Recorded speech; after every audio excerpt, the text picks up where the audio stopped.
Students, कैसे आप सभी। उम्मीद करता हूं स्वस्थ होंगे, मस्त होंगे और अपनी पढ़ाई को ईमानदारी से कर रहे होंगे, शानदार तरीके से कर रहे होंगे। आइए, आज आपके लिए कई दिनों के बाद क्लास जो है हो रही है, क्योंकि व्यस्त शेड्यूल था। थोड़ा ऑफलाइन भी हम लोग पढ़ाते हैं, तो वहां पर एग्जाम जो है वो आपका चल रहा था, इसलिए थोड़ा वहां पर हम बिजी थे, इसलिए आपकी क्लास जो है वो नहीं हो पा रही थी। लेकिन आज आपके लिए फिर से क्लास लेकर उपस्थित हुआ हूं। आज से हम लोग बात करने वाले हैं क्लास 9th के लिए, जो आपकी वार्षिक परीक्षा होने वाली है। उस वार्षिक परीक्षा में किस तरीके के क्वेश्चंस आपके बन सकते हैं, एक्सपेक्टेड क्वेश्चंस की बात करेंगे।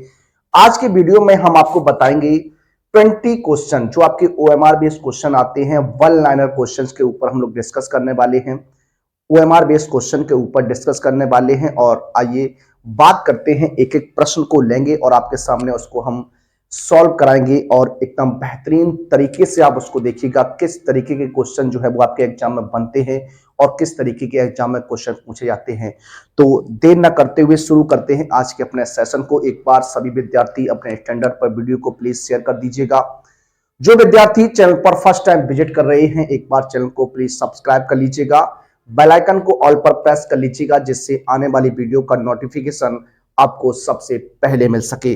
तो आइए देर न करते हुए शुरू करेंगे आज के अपने सेशन को। आज का जो सेशन रहेगा बहुत ही इंपॉर्टेंट रहने वाला है। क्वेश्चंस आपके सामने मैं यहां पर लूंगा और 4 ऑप्शन उसके आपके सामने लिखूंगा। इसमें आपको देखना है कि कौन सा ऑप्शन जो है वो आपका सही रहने वाला है, किस ऑप्शन के थ्रू आप इसको बताने वाले हैं। आइए क्वेश्चन नंबर 1 की ओर चलते हैं। फर्स्ट क्वेश्चन लेंगे आज का अपना प्रश्न नंबर 1। देखिए, प्रश्न नंबर अगर 1 की बात करते हैं तो देखिए, बात अगर करें तो यहां पर -5 का गुणात्मक प्रतिलोम, -5 का गुणात्मक प्रतिलोम की -5 का गुणात्मक प्रतिलोम है। ठीक है, देखिए अगर बात करते हैं इसमें 4 ऑप्शन अगर बनाएं तो किस तरीके से 4 ऑप्शन आपके सामने आ सकते हैं, किस तरीके से उन ऑप्शन को आपको टिक करना है। -4 का गुणात्मक प्रतिलोम आप यहां पर 5 लिख सकते हैं और 1/5 लिख सकते हैं, -1/5 लिख सकते हैं और इनमें से कोई नहीं, नन ऑफ दीज इसका आंसर आप बता सकते हैं। देखिए, -5 का गुणात्मक प्रतिलोम आप जानते हैं, जिन दो संख्याओं का गुणनफल 1 हो जाता है प्यारे बच्चों, वो क्या होती हैं, एक दूसरे की गुणात्मक संख्याएं होती हैं, एक दूसरे का गुणात्मक प्रतिलोम कहलाती है। ठीक है ना। तो इस तरीके से आपको इसको देखना है, इस तरीके से आपको इसको बताना है। आइए बात करते हैं इस क्वेश्चन को। देखिए, तो जैसे हम बात करते हैं -5 का गुणात्मक प्रतिलोम क्या होगा, हमने कहा दोनों नंबर का जो गुणनफल है वो प्यारे बच्चों 1 हो जाना चाहिए। अगर हम -5 का गुणा 5 के साथ करते हैं तो माइनस का 25 आ जाएगा, -25 हो जाएगा। हमें गुणनफल 1 चाहिए, तो ये ऑप्शन आपका नहीं होगा। यहां अगर बात करते हैं -5 इंटू 1/5, -5 इंटू 1/5, 5 से 5 कट जाएगा, लेकिन -1 रहेगा। क्या रहने वाला है, -1 रहेगा, तो ये भी हमारा आंसर नहीं होगा। तो अगर यहां बात करते हैं -5 का गुणा -1/5 के साथ, 5 से 5 कैंसिल हो जाएगा, माइनस माइनस प्लस यानी 1 रहने वाला है। क्या रहने वाला है, 1 मिलेगा। तो कौन सा ऑप्शन सही हो जाएगा, ऑप्शन नंबर सी जो होगा प्यारे बच्चों वो आपका राइट आंसर हो जाएगा। क्या हो जाएगा, राइट आंसर हो जाएगा। आगे अगर बात करते हैं प्रश्न नंबर 2, क्या प्रश्न नंबर 2 की अगर बात करें, देखिए अगर हम बात करें प्रश्न नंबर 2 का योज्य प्रतिलोम। देखिए, अब अभी हमने बात की गुणात्मक प्रतिलोम की, अब 2 का योज्य प्रतिलोम की अगर बात करें, 2 का योज्य प्रतिलोम है। ठीक है, तो देखिए किस तरीके से अगर बात करते हैं 2 का योज्य प्रतिलोम कौन सा रहेगा, किस तरीके से रहने वाला है। आइए देखिए, 2 का योज्य प्रतिलोम अगर बात करें 1/2 -2 2 एंड यहां पर हम कह सकते हैं नन ऑफ दीज। ठीक है, नन ऑफ दीज यानी इनमें से कोई नहीं। तो देखिए, योज्य प्रतिलोम, गुणात्मक प्रतिलोम को आप समझ गए, जिन दो नंबर्स का गुणनफल 1 होता है प्यारे बच्चों, जिन दो संख्याओं का गुणनफल एक होता है उसे हम क्या कहते हैं? गुणात्मक प्रतिलोम कहते हैं। योज्य प्रतिलोम की अगर बात करते हैं प्यारे बच्चों, तो योज्य प्रतिलोम क्या होता है? योज्य प्रतिलोम में उन दोनों नंबर्स को अगर जोड़ दिया जाए तो योगफल शून्य आना चाहिए। कितना आना चाहिए? शून्य आना चाहिए। अगर योगफल शून्य आता है तो हम कह सकते हैं कि दोनों की दोनों संख्याएं जो हैं वो परस्पर एक दूसरे की योज्य प्रतिलोम हैं। ठीक है, तो देखिए बात करते हैं इसमें। अगर आप 2 को 1/2 के साथ अगर जोड़ते हैं प्यारे बच्चों, तो 2 यानी 5/2 हो जाएगा। कितना हो जाएगा? 5/2 हो जाएगा। अगर 2 को -2 के साथ ऐड करिएगा, 2 को -2 के साथ ऐड करेंगे तो ये आपका शून्य हो जाएगा। देख लीजिए, 2 को -2 के साथ ऐड करना है तो 2 - 2 कितना हो जाएगा? 0 हो जाएगा। जिन दो संख्याओं का योग 0 होता है वो एक दूसरे की क्या होती है? योज्य होती है। तो राइट आंसर क्या हो जाएगा? ऑप्शन नंबर सी हो जाएगा। क्या हो जाएगा? ऑप्शन नंबर बी हो जाएगा। क्या हो जाएगा? ऑप्शन नंबर बी हो जाएगा। ठीक है, आइए पॉइंट नंबर 3 लेते हैं। ठीक है, देखिए बात करते हैं संख्या 2a + 1 का क्रमान्वयी संख्या है। ठीक है, इसकी बात करेंगे। देखिए इसमें अगर ऑप्शन की बात करते हैं तो 2a, ऑप्शन बी की बात करते हैं 2a + 3, ऑप्शन सी की बात करते हैं प्यारे बच्चों यहां 2a + 2 हो जाएगा, ऑप्शन डी की बात करते हैं तो a + 1 हो जाएगा। तो देखिए क्रमान्वयी, क्रम से आने वाला। क्रमान्वयी का मतलब क्या है? क्रम से आने वाला। जैसे हम जानते हैं 1 के बाद 2 आता है, 2 के बाद 3 आता है, 3 के बाद 4 आता है, तो इन्हें हम क्या कहते हैं? क्रमान्वयी कहते हैं। क्रमान्वयी पूर्णांक कहते हैं। अब यहीं पर अगर बात करते हैं क्रमान्वयी यानी 2a क्या है? यहां पर कोई चर नंबर है प्यारे बच्चों। देखिए चर संख्याओं का मान क्या होता है? बदलता रहता है। चर संख्याओं का मान क्या होता है? बदलता रहता है, लेकिन जो अचर संख्याएं होती हैं उनका मान नहीं बदलता है। अब प्यारे बच्चों अगर हम बात करते हैं, जैसे किसी नंबर का आपको क्रमान्वयी लिखना है, किसी चर नंबर का क्रमान्वयी लिखना है, तो आप जानते हैं जब हम किसी संख्या में 1 जोड़ते हैं तो उसके बाद वाली संख्या यानी उसके बाद वाली संख्या जो हमें प्राप्त हो जाती है। जैसे 1 के बाद क्या आता है? 2, यानी 1 में हमने 1 को जोड़ा तभी तो 2 आया, 2 में 1 को जोड़ेंगे तभी तो 3 आएगा, 3 में 1 को जोड़ेंगे तभी तो 4 आएगा। यानी किसी भी नंबर का अगर आपको क्रमान्वयी पता करना है, उत्तरवर्ती पता करना है, पूर्ववर्ती पता करना। देखिए क्रमान्वयी का दूसरा रूप होता है उत्तरवर्ती। क्या? उत्तरवर्ती होता है। उत्तरवर्ती कहे या क्रमान्वयी कहे, यानी आपको उसमें एक ऐड कर देना है। जब आप 2a + 1 में 1 को ऐड करते हैं, 2a + 1 में 1 को ऐड करिएगा तो 2a + कितना हो जाएगा? 2 हो जाएगा। 2a + 2 हो जाएगा। किस ऑप्शन में रहेगा प्यारे बच्चों? ऑप्शन नंबर सी हो जाएगा। क्या? ऑप्शन नंबर सी हो जाएगा। तो किसी भी नंबर का अगर आपको क्रमान्वयी निकालना है यानी उत्तरवर्ती संख्या निकालनी है तो उसका आंसर क्या हो जाएगा? उसमें 1 ऐड कर दीजिएगा और पूर्ववर्ती अगर पूछता है तो 1 माइनस कर दीजिएगा, आपका आंसर बन जाएगा। ठीक है ना? आइए बात करते हैं आपसे अगले प्रश्न पर। अगला जो प्रश्न रहेगा प्रश्न नंबर 4 की बात करने वाले हैं। प्रश्न नंबर 4 लेंगे। क्वेश्चन नंबर 4 की बात करेंगे। क्या है क्वेश्चन नंबर 4? देखिए यहां पर एक संख्या की बात करते हैं। जैसे आपके सामने कभी कभी ये प्रश्न बहुत घूमता है। जैसे मान लिया संख्या √3 है, संख्या √3 है। 4 ऑप्शन आपके सामने यहां लिख रहा हूं। परमेय संख्या, परमेय संख्या। ऑप्शन नंबर बी की बात करता हूं, अपरमेय संख्या। ऑप्शन नंबर सी की बात करता हूं, ए एंड बी दोनों। और ऑप्शन नंबर डी में अगर हम बात करें तो नन ऑफ दीज कह सकते हैं। तो इसको भी आप देख लीजिएगा। देखिए अगर रेशनल और इनरेशनल नंबर की बात करते हैं, जब भी कोई संख्या आपको रूट के अंदर दी जाती है, जब भी कोई नंबर आपको रूट के अंदर दिया जाए तो सबसे पहले आपको यह चेक करना है क्या वो परफेक्ट स्क्वायर है। क्या वह परफेक्ट स्क्वायर है? क्या उस संख्या का पूर्ण वर्गमूल मिल सकता है? अगर उस संख्या का पूर्ण वर्गमूल है तो वो संख्या हमारी परमेय होती है, अन्यथा वो संख्या हमारी अपरमेय होती है। जिस संख्या का पूर्ण वर्गमूल नहीं होता है, जिस संख्या का पूर्ण वर्गमूल नहीं मिलता है, वो हमारी सभी की सभी अपरमेय संख्याओं की कंडीशन में आती हैं, परमेय संख्याएं नहीं होती हैं। तो आप ध्यान देंगे, क्या ध्यान देंगे, जो हमारी √3 एक संख्या है वो क्या है? अपरमेय है। क्यों? क्योंकि इसका पूर्ण वर्गमूल जो है वो आपका नहीं है। क्या है? पूर्ण वर्गमूल जो है वो आपका नहीं है। देखिए अगला प्रश्न, अगला जो प्रश्न रहता है पाई है। क्या? पाई है।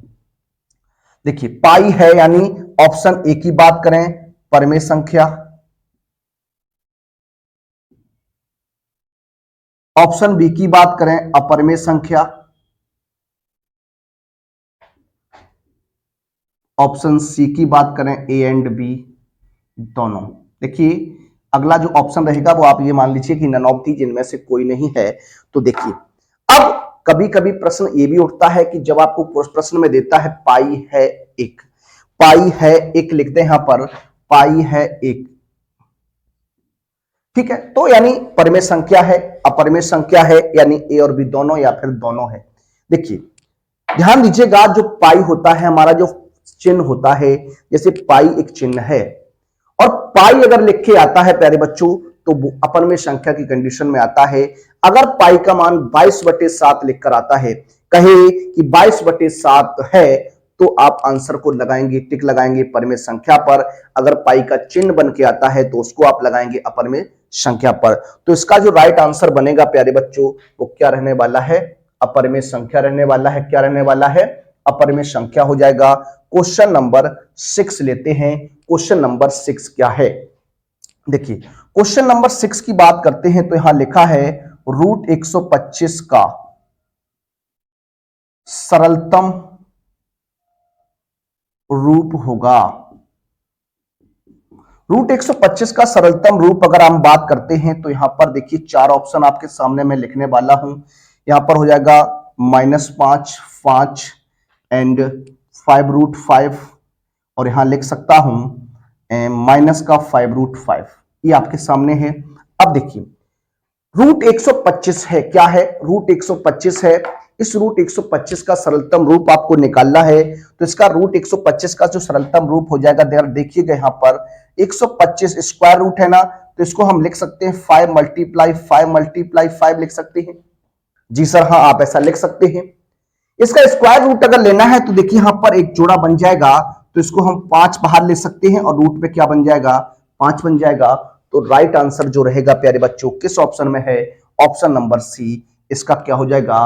राइट आंसर हो जाएगा। देखिए इसका जो तरीका है वो आपका यही है, तो इस तरीके से इसको आप देख सकते हैं। क्वेश्चन नंबर 7 लेंगे, क्वेश्चन नंबर 7 की बात करेंगे। क्वेश्चन नंबर 7 क्या है जरा देखिएगा।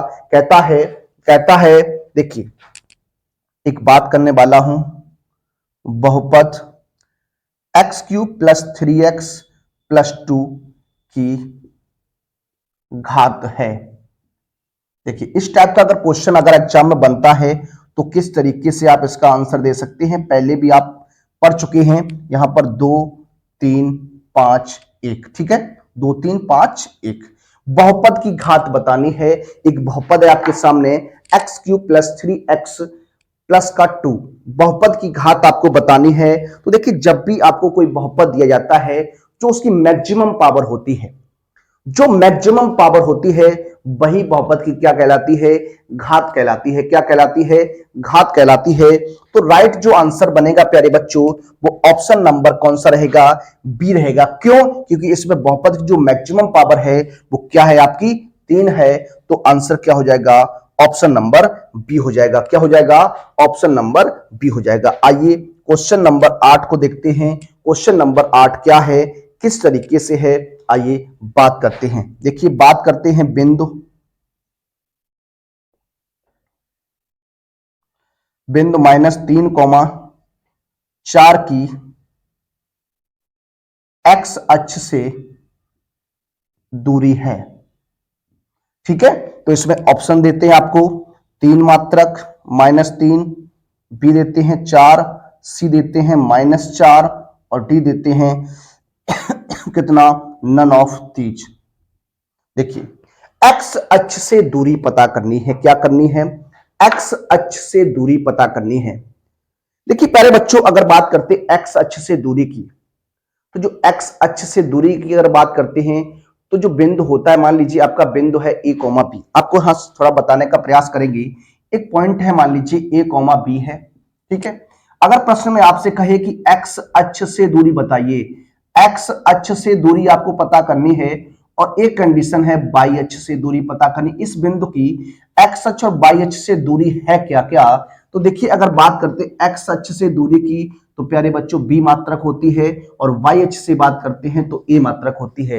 यानी एक्स अक्ष की कंडीशन में आपको वाई का मान लेना होता है और वाई अक्ष की कंडीशन में आपको एक्स का कोऑर्डिनेट लेना होता है। इस तरीके से आप अगर देखते हैं तो यहां प्रश्न में कहा एक्स अक्ष से दूरी, तो वाई का मान हो जाएगा 4, यानी ऑप्शन नंबर कौन सा हो जाएगा, बी हो जाएगा। कौन सा हो जाएगा, बी हो जाएगा।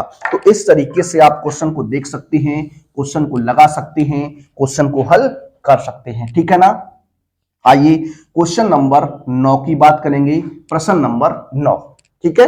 देखिए कहता है एक कंडीशन आपके सामने है, एक द्विघात बहुपद है। अगर हम बात करते हैं, देखिए 4x स्क्वायर माइनस 25y² का गुणनखंड है, ठीक है। ये गुणनखंड की बात की गई है आपसे। तो यहां पर अगर बात करते हैं option A 2x plus 3y,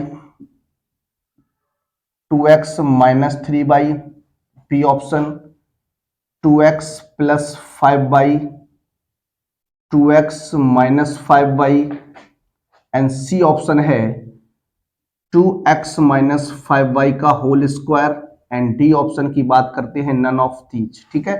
तो ये आपके सामने है। देखिए अगर बात करते हैं जो आपका क्वेश्चन है 4x स्क्वायर माइनस 25y² है, तो इसको कैसे आप सॉल्व कर सकते हैं, आप जानते हैं इसको बनाना पड़ेगा।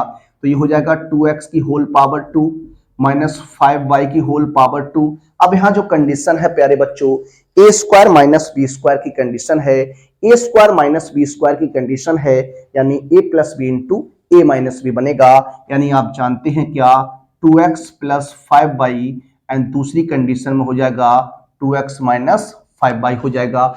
तो 2x plus 5y and 2x minus 5y है, तो कौन सा ऑप्शन आपको राइट लग रहा है। ऑप्शन ए कहता है 2x plus 3y and 2x minus 3y, ये ऑप्शन नहीं हो सकता क्योंकि 5y होगा। तो यहां पर 2x plus 5y into 2x minus 5y, यानी ऑप्शन नंबर बी जो होगा वो आपका राइट आंसर रहेगा। इसको हम यहां पर इस तरीके से हम देख सकते हैं, ठीक है ना। आइए क्वेश्चन नंबर 10 लेते हैं। क्वेश्चन नंबर 10 की बात करेंगे। क्वेश्चन नंबर 10 क्या रहेगा, किस तरीके से है क्वेश्चन नंबर 10, आइए बात करते हैं। देखिए क्वेश्चन नंबर 10 क्या है, 0.6 बार का PYQ रूप होगा।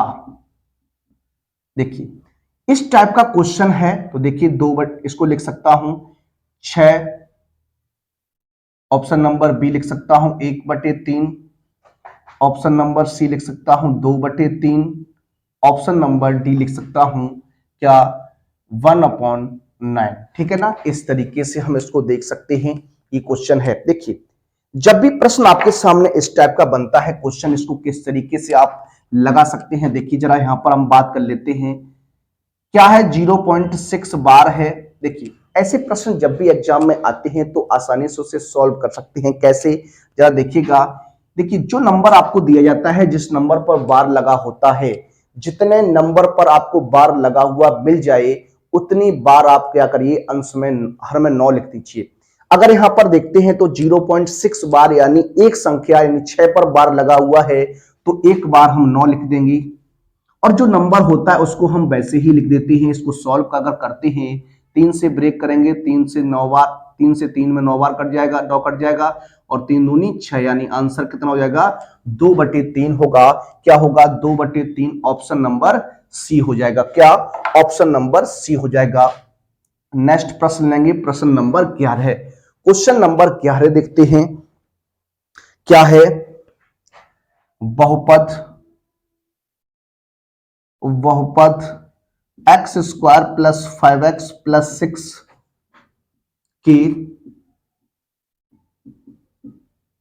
गुणनखंड है। ठीक है, इसकी बात अगर करते हैं तो ये रहेगा आपका। तो ऑप्शन की बात कर लेते हैं। ऑप्शन को आपको देते हैं। ऑप्शन क्या है, x plus 3, x minus 2, x minus 2, x plus 3, x plus 3, x plus 2, none of these. ठीक है, ये रहेगा आपको। अब जरा देखिए, एक द्विघात गुणन बहुपद दिया गया है। द्विघात बहुपद आपके सामने है। इस द्विघात बहुपद के आपको क्या करने हैं, फैक्टर बताने हैं। इसके फैक्टर क्या हैं, 4 ऑप्शन आपके सामने हैं। देखिए, इसके 2 टाइप हो सकती है। क्या कर सकते हैं आप, इसमें गुणा करा के देख सकते हैं। किसी भी जो आपके ऑप्शन है 4, उसमें से एक तो ऑप्शन आपका नन ऑफ दीज है। इसको चेक करना क्या है। अगर हम बात करते हैं दोनों का आपस में मल्टीप्लाई कराएं और आपका जो बहुपद है वो प्राप्त हो जाए, तो आप यहां से इसको डायरेक्ट आसानी से बता सकते हैं। ठीक है, तो यहां पर अगर देखें, अगर इसको बाई चांस समझ लीजिए कि ऑप्शन में नहीं आता है और आपको प्रश्न दे दिया जाता है कि इतने के गुणनखंड कीजिए, तब आप किस तरीके से लगाएंगे ये आप सीख चुके हैं, पहले भी देख लेते हैं एक बार फिर से।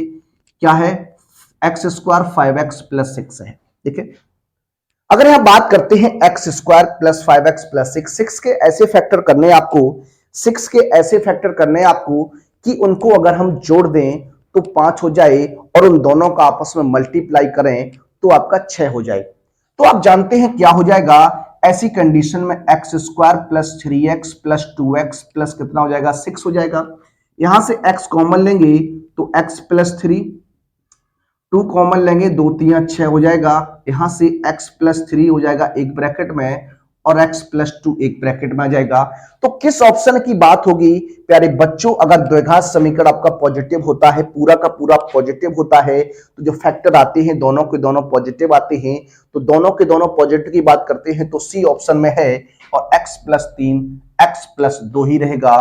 तो इस तरीके से आप इसको देख सकते हैं, इस तरीके से इसको आप लगा सकते हैं। ठीक है, आइए पॉइंट नंबर अगला जो रहेगा, प्रश्न नंबर हमारा रहेगा कौन सा, प्रश्न नंबर 12 की बात करते हैं। क्वेश्चन नंबर 12 लेंगे। क्या लेंगे, क्वेश्चन नंबर 12 लेंगे। क्या है क्वेश्चन नंबर 12 जरा देख लीजिए।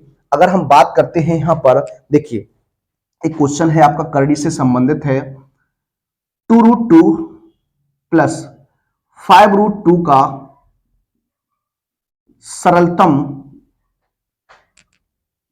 सरलतम रूप है। ठीक है, इसको अगर देखना है तो देखिए क्या लिख सकते हैं, इसको हम 2√10 लिख सकते हैं, या फिर इसको हम 7√2 लिख सकते हैं। तीसरी कंडीशन आपकी बना देते हैं यहां पर, देखिए ये आपका हो जाएगा 8√2। और टी ऑप्शन की अगर बात करते हैं तो इसको हम लिख सकते हैं क्या, देखिए 10 लिख सकते हैं क्या। देखिए, अब यहां पर आपके सामने हमने कुछ ऑप्शंस लिखे हैं, इसका सरलतम रूप पता करना है आपको। आप सभी जानते हैं क्या, देखिए आप सभी जानते हैं जब भी करड़ी की बात आती है तो करड़ी में जब आपकी करड़ी समान होती है तभी आप संख्याओं को जोड़ और घटा सकते हैं। जब करड़ी आपकी समान होगी यानी करड़ी का चिन्ह समान होगा और उसमें अंदर लिखी संख्या समान होगी तो आप जानते हैं तभी अब आप उसको जोड़ सकते हैं, घटा सकते हैं। तो अगर 2√2 और 5√2 को आप ऐड करेंगे तो देखिए बाहर वाली संख्याएं तो आपकी ऐड हो जाएंगी, क्योंकि √2 जो है वो आपका सेम रहना चाहिए।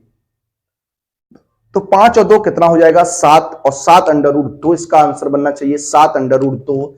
तो ऑप्शन नंबर बी जो होगा वो राइट हो जाएगा। ऑप्शन नंबर बी क्या हो जाएगा, ऑप्शन नंबर बी जो होगा वो आपका क्या हो जाएगा, राइट आंसर हो जाएगा। ठीक है ना। आइए बात करते हैं अगले प्रश्न पर। अगला जो प्रश्न रहेगा, प्रश्न नंबर कौन सा रहने वाला है, 13 रहेगा। देखिए क्वेश्चन नंबर 13 की बात करते हैं। क्या है जरा देख लीजिए, कहता है देखिए अगर हम बात करते हैं, यहां पर एक बिंदु है आपके सामने, एक और क्वेश्चन हमने लिया है क्या, माइनस के 8,6 की वाई अक्ष से दूरी है।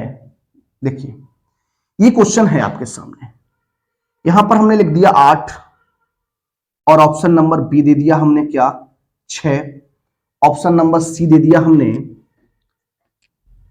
ऑप्शन नंबर सी की बात करते हैं तो ये हो जाएगा आपका कितना माइनस का 6, ऑप्शन नंबर डी की अगर बात करते हैं तो ये हो जाएगा कितना आपका, इसको मैं नन ऑफ दीज नाम दे देता हूं। ठीक है, देखिए बिंदु -8,6 की वाई अक्ष से दूरी, वाई अक्ष से दूरी की बात करनी है तो वाई अक्ष से दूरी के लिए हमने आपको क्या बताया, एक्स का मान लेना है।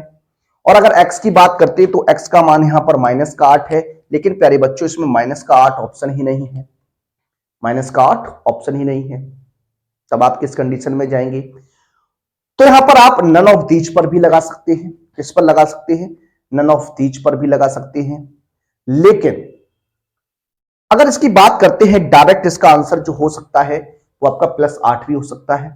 कैसे हो सकता है सर, क्योंकि आप जानते हैं दूरी जो होती है वो प्यारे बच्चों ऋणात्मक नहीं होती है, दूरी जो होती है वो ऋणात्मक नहीं होती है, तो यहां पर हमारा आंसर जो बनेगा वो 8 भी हो सकता है। क्या, 8 भी हो सकता है। कितना हो सकता है, 8 भी हो सकता है।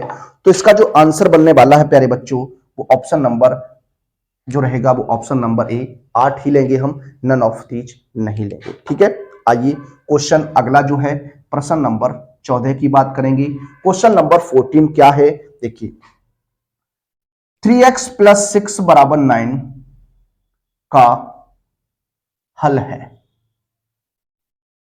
देखिए ए, 2, बी की बात करते हैं -2, सी की बात करते हैं -1 एंड डी की बात करते हैं 1। यहां पर समीकरण का हल पूछ रहा है, समीकरण का हल यानी x की वैल्यू इसमें कौन सी रहने वाली है। तो इस टाइप के क्वेश्चन आपने बहुत किए होंगे और आपने इन्हें क्लास 6, 7, 8 में भी बहुत सॉल्व किया होगा। अगर बात करते हैं प्यारे बच्चों 3x + 6 = 9 है, यहां से 3x = हो जाएगा 9 - 6 यानी 3x = 3 हो जाएगा, x = 3/3 कट जाएगा, x बराबर क्या रहेगा 1 रहेगा, ऑप्शन नंबर डी हो जाएगा। क्या हो जाएगा, ऑप्शन नंबर डी हो जाएगा। आइए अगला प्रश्न लेंगे, प्रश्न नंबर 15। क्या है क्वेश्चन नंबर 15, जरा देखिएगा। देखिए अगर बात करते हैं यहां पर दो समकोण का मान होगा, तो समकोण का मान होगा, आपके सामने हमने क्वेश्चन लिखा है 90 अंश, 270 अंश, सी 180 अंश और डी 45 अंश। ठीक है, ये क्वेश्चन है आपके सामने। दो समकोण का मान, देखिए दो समकोण आपको पता होना चाहिए प्यारे बच्चों। अगर हम यहां बात करते हैं एक समकोण, क्या, एक समकोण, जो हमारा एक समकोण होता है वो 90 डिग्री के बराबर होता है। किसके होता है, 90 डिग्री के बराबर होता है। अगर हम दो समकोण की बात करते हैं, क्या, दो समकोण की बात करते हैं तो 2 × 90 कितना होना चाहिए, 180 अंश होना चाहिए। कितना होना चाहिए, 180 अंश होना चाहिए। तो किस ऑप्शन में रहेगा, ऑप्शन नंबर सी जो होगा वो हमारा राइट आंसर हो जाएगा। क्या हो जाएगा, ऑप्शन नंबर सी जो होगा वो हमारा राइट आंसर होगा। आइए बात करते हैं अपने आगे के प्रश्नों पर।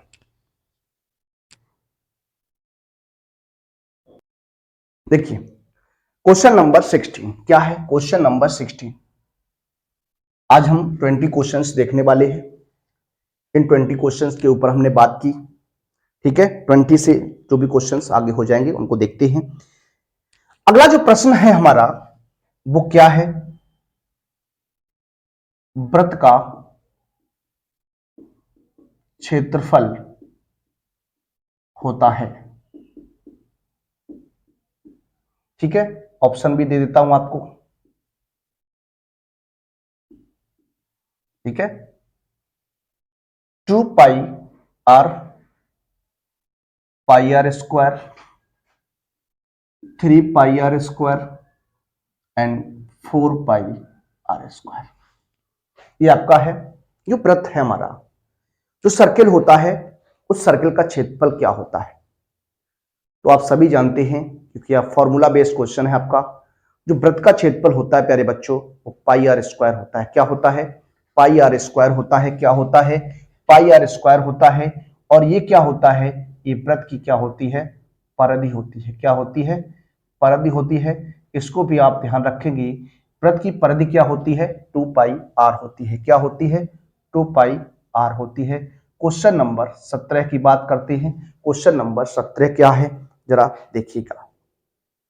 देखिए, अगर हम बात करते हैं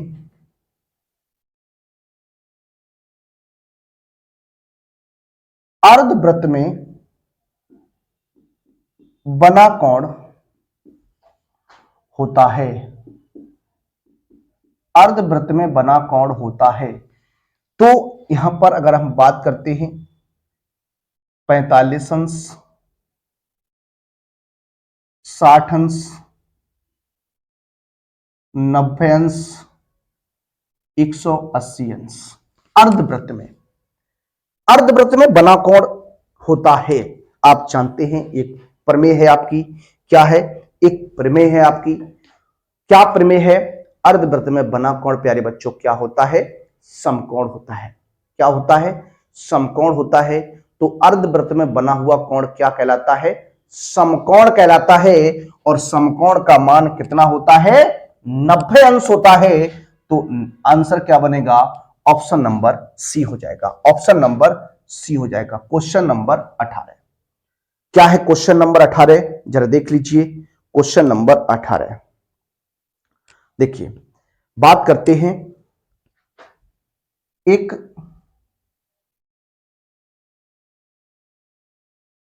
वृत्त की त्रिज्या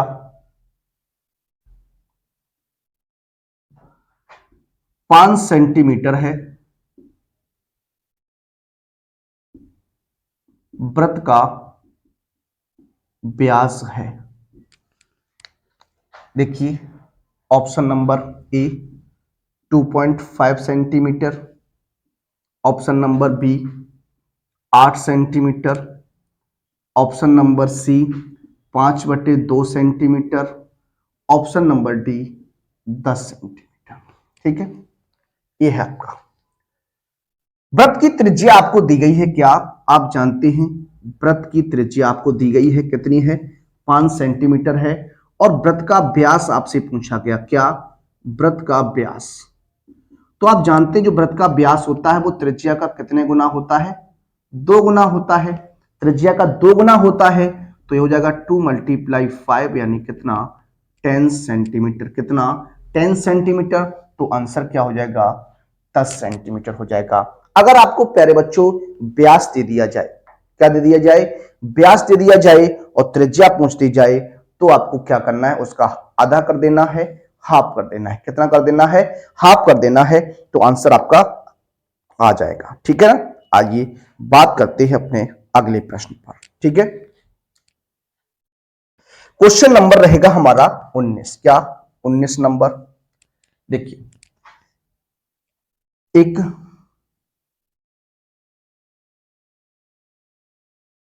बेलन की त्रिज्या 3.5 सेंटीमीटर है। बेलन के आधार का क्षेत्रफल होगा। ठीक है, ये क्वेश्चन है आपका। ऑप्शन बना लेता हूं। 154 सेंटीमीटर स्क्वायर। कितना? 154 सेंटीमीटर स्क्वायर। उसके बाद B option 154/7 centimetre square. Option D, sorry C बना लेता हूं 38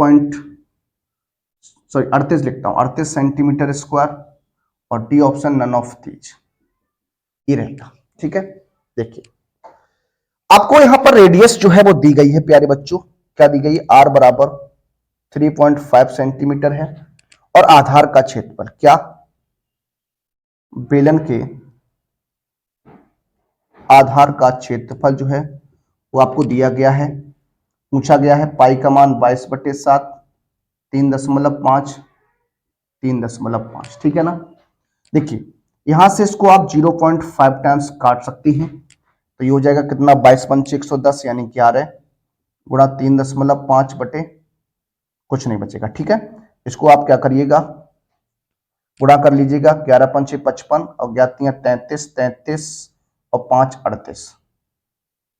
देखिए ये आंसर आपका रहने वाला है सेंटीमीटर स्क्वायर। तो देखिए 38.5, इसको हम 38.5 ही रख लेते हैं, ठीक है ना।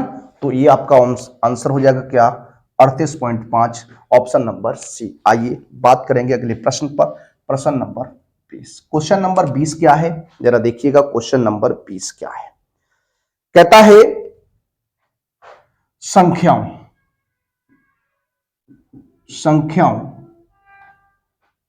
3, 7, 5, 3, 8, 2, 3 तथा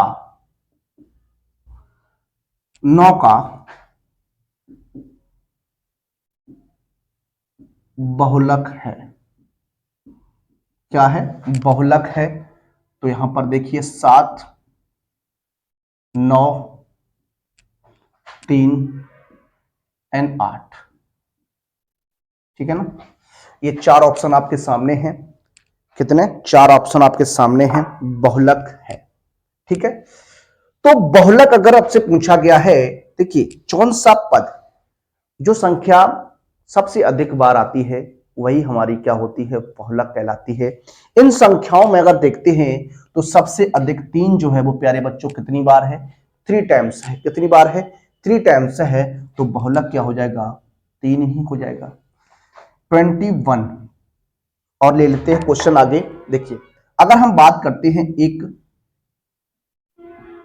समबाहु त्रिभुज की भुजा 4√3 सेंटीमीटर है, त्रिभुज का क्षेत्रफल है, option A, B, C and D. 16√3 centimetre square, ठीक है, 12 सेंटीमीटर स्क्वायर,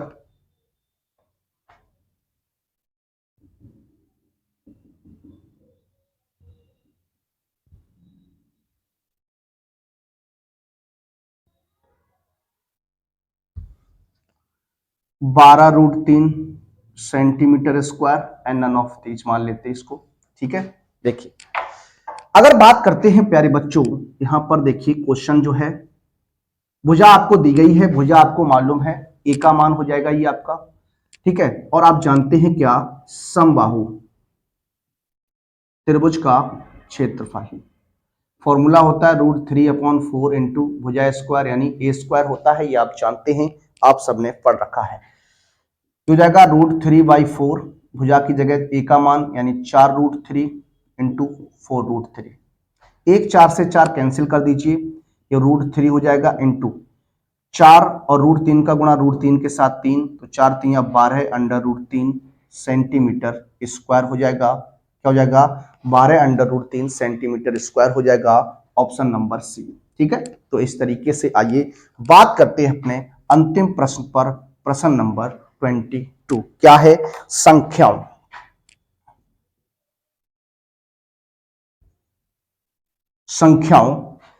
3, 8, 10, 13, 14, 3, 8, 10, 13, 15 का समांतर माध्य है, ठीक है। इसकी बात करने वाले हैं, option number A, B, C and D, ठीक है। टोटल नंबर 1 2 3 4 5 है, ये कितना हो जाएगा, ये हो जाएगा कितना, 38, सॉरी 28, 10, 38, 38 और 3 49, यानी 49/5। तो